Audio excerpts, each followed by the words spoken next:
We have told you before there are several plans floating through Lansing right now to find a long-term solution to fix our broken roads. But before lawmakers let the ink dry on any deal, one man is suggesting they ought to reach out to local mayors for input on exactly what is needed. In a Detroit News guest column, Westland's Mayor William Wild wrote, "As mayors, we live in the communities in which we serve, and so we bump into people at the grocery store, the movie theater, and while out to dinner.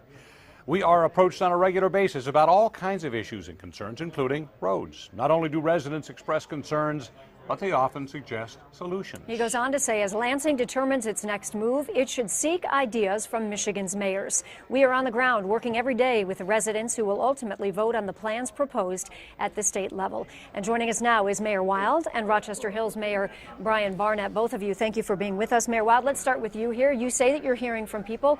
What are they telling you?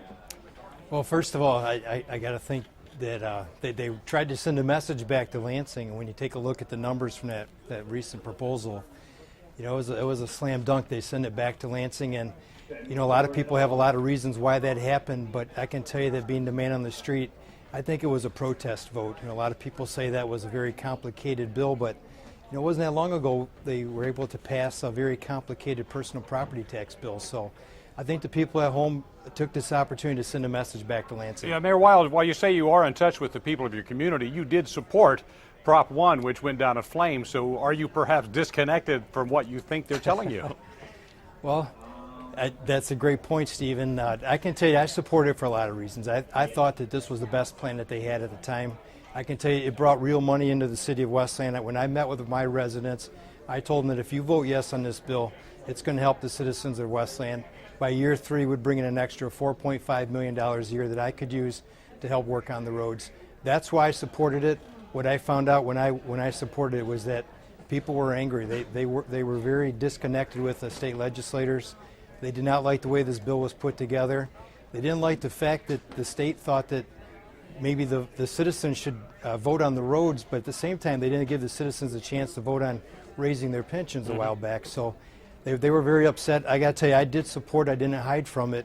But when I say you need to bring the mayors into the conversation, I can tell you I was standing up at forums in Westland trying to pass this bill, and there wasn't anybody from the state legislature standing beside me. Mayor Barnett, let's talk about what mayors can provide to legislators. What's your role, do you think?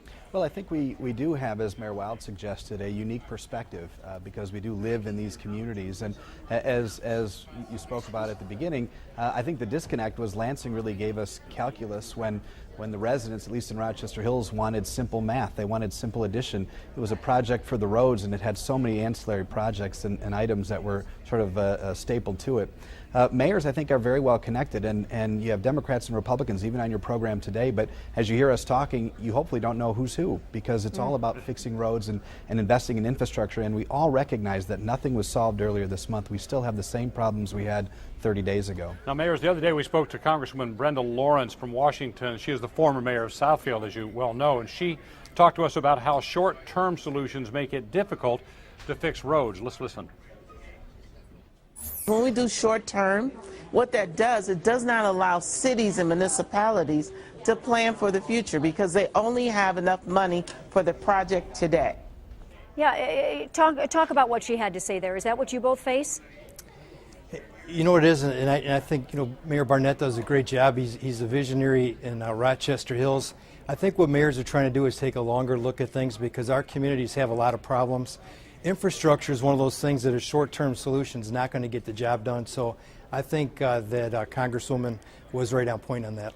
Mayor Barnett, so how are you going to get this message to Lansing that you ought to be talking to us in this process? Because so far, apparently, they're not. Well, I imagine that they're looking for a different approach now. If they're not, they're crazy. You'd hope, yeah.